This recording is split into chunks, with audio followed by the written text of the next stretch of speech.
Hey, everybody. We're going to be talking about goal setting today. I'm Greg Moody, and I'm really excited about this topic because it's how you can make a huge improvement in your daily performance and in lots of other things. Um, we always talk about goal setting as being important, and you hear that in media, and you hear that in educational literature, and you hear that in martial arts training. But we never really take the time to see how much of an effect it has. And there's lots of academic research you can look at, but I did an experiment in my school in December, and I've been waiting a little while to give you the results of that and do this podcast. For no good reason except I haven't gotten around to it. So one of the topic today is goal setting in the live experiment I did, and we actually measured the results of setting goals. So let's talk about this. This is a goal setting live experiment. Let me give you some of the parameters. We did this December 12th at what we call our master training seminar. Now, our master training seminar is one that I teach. I teach about 4 to 5 times a year at my school, where we bring all the students together and we do a seminar. Well, it was kind of big, so we split it up into different groups. And this one group, I did it with all the groups this day, but I'm going to give you the data from one of the groups. It was a randomly selected group of the adults, and we did push-ups and sit-ups. So this is the experiment. How many push-ups and sit-ups they could do, and how many they could do in 30 seconds. So we gave them 30 seconds to do. Trial one, we just said start and stop. We gave them 30 seconds and they did as many push-ups as they could do. They counted on their own. That's why we used the adult group, so we didn't have to count for them, or the little kids group, although we did do this with the little kids group, and I'll let you know how that worked too. Then we did the rest of the class. So the very beginning, we started out with push-ups and sit-ups as an experiment. We counted how many they did, and we recorded the numbers on a piece of paper that we've mounted on the mirror. And then we did the regular class, and I taught them lots of different things. We were teaching about all kinds of different martial arts things. So the class in the middle was a martial arts class. I wasn't teaching them about push-up efficiency. I wasn't teaching them about how to do sit-ups better. So remember, they did trial one, and that was start and stop, and we recorded the numbers, and that was the entirety of it. Trial two was a little bit different, and I'll explain that in a second. So let's go through what the results were. Okay. So this is the chart that we wrote up on the mirror, and this isn't everybody's. We had some more numbers on the other side, but these are the numbers that we're going to pay attention to here. And again, I didn't get to add up everybody. We kind of randomly selected people that we were going to add up, but the numbers here look like this. The first time we did this, the first trial, the students did 513 push-ups. So in the 30 seconds, this group of students, I don't remember how many it was, quite a few. So in that 30-second period, they did 513. We made them do it a certain way. We made them do it properly with their elbows to their sides, and they had to keep their back straight and everything. And the second time they did the push-ups, they did, let me look at the numbers here, they did 209 more. So that was the second time they did 722. That was the second trial.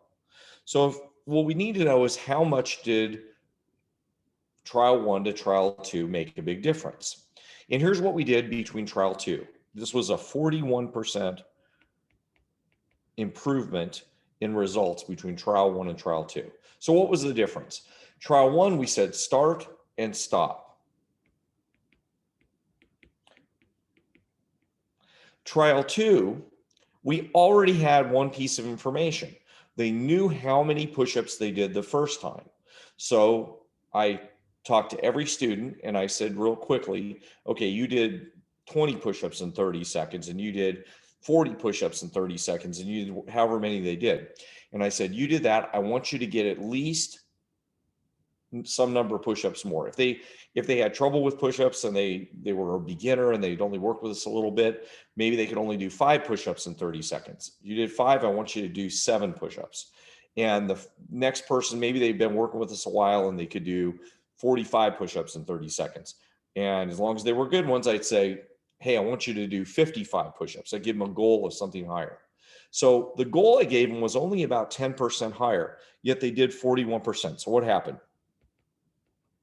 We told them to start, but before that, we gave them a goal. Then we told them to start. So this is the effect of goal setting, is this 41%. And then there's one more important thing we did before we told them to stop within the 30 seconds. During the time when we told them to stop and start, I gave them a countdown.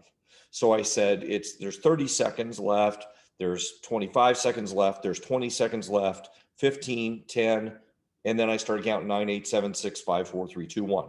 So while they were getting to their goal or trying to meet their goal, I was giving them verbal feedback. I was giving them feedback on where they were so they could measure their progress. So one thing important in goal setting is being able to measure your progress. If you can't measure your progress along your goal, number one, you have to know where you start and have a goal. But in the middle, you have to be able to measure your progress. Because I gave them steps to measure their progress, that's how we made such a big difference. So I was giving them steps. And then during that time, I would also give them encouragement. So the encouragement would be in the form of very simple, keep going, keep going. And then, except I'd be more excited when I said that than I am here on the podcast. And then I'd say things like, if they clearly were already blown past their goal, I'd say, keep going. If you met your goal, keep going further, keep on going further. So even though I gave them a goal of about 10% improvement, they reached a 41% improvement.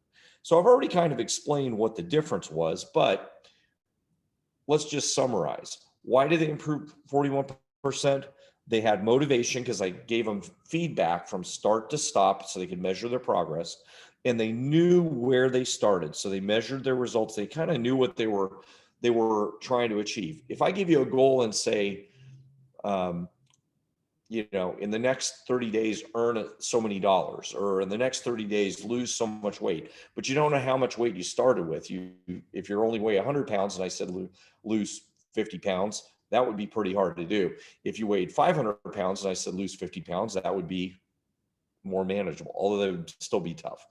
So we could probably think of a lot of other examples, but if you don't know where you start, then the goal doesn't really make sense.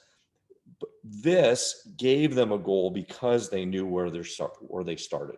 And if they didn't have a goal in the first place, they wouldn't be able to improve. So this was just one experiment. I didn't give them any expectation. I just gave them a start and stop. So the conclusion is goals, if they're realistic, and that's part of goal setting anyway, but if they're realistic, so that means you know where you start and you have a reference point. Before they did this, they may not have known how many push-ups they could do in 30 seconds. So if they started with a reference point and then you gave them a goal that was relevant, that mattered. So they have to have a reference. Number two is they should have some motivation or measurable way to have progress in the middle. Measurable. They have to be able to measure it in the middle. And it has to be big, but not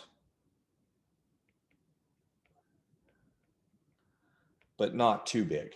Big, but not too big. If I told them all that they did 30 push-ups and I told them I wanted them to do 500 push-ups, that'd be so ridiculous that it wouldn't be very motivating. They wouldn't be able to, during the process, they wouldn't be able to measure their progress because it's just totally out of the ballpark in terms of practical.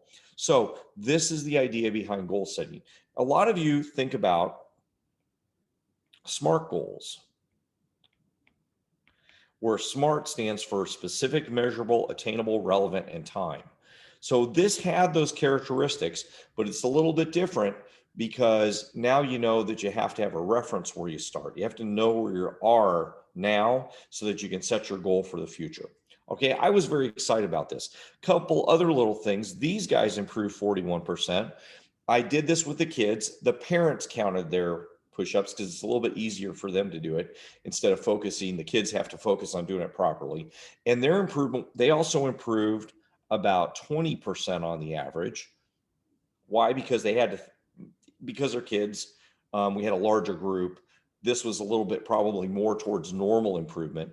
And with the little kids, 3 to 6 year olds, they also improved around 20%. Those are rough numbers, but we had different groups that we did when we calculated this.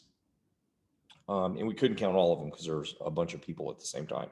So all of these, if you average this up, let's say it was 30%. Remember, I didn't teach them how to do push-ups better. I didn't teach them anything about, there's no way even in an hour, if I worked on their strength, that I could make them stronger for push-ups. In fact, if anything, I would have made them weaker because they would have been working out for a whole hour. So regardless of, despite the fact rather, that they had workout happening between the beginning trial and the end trial, they should have been tireder. They still perform better because of goals. Again, the conclusion is that goals work.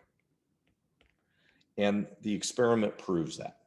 So that's our podcast today. If you have any questions, of course, you can always get to us at karatebuilt.com, contact us, and we'd love to talk to you and love to have you participate in any of our seminars. We have a lot of them in martial arts and a lot of other things. So I look forward to seeing you the next time that we have a podcast. And if you'd like any topics that for us to cover, certainly make sure you can email us at corporate@karatebuilt.com, and we'd love to have some feedback as well. All right. Hope everybody has a great day.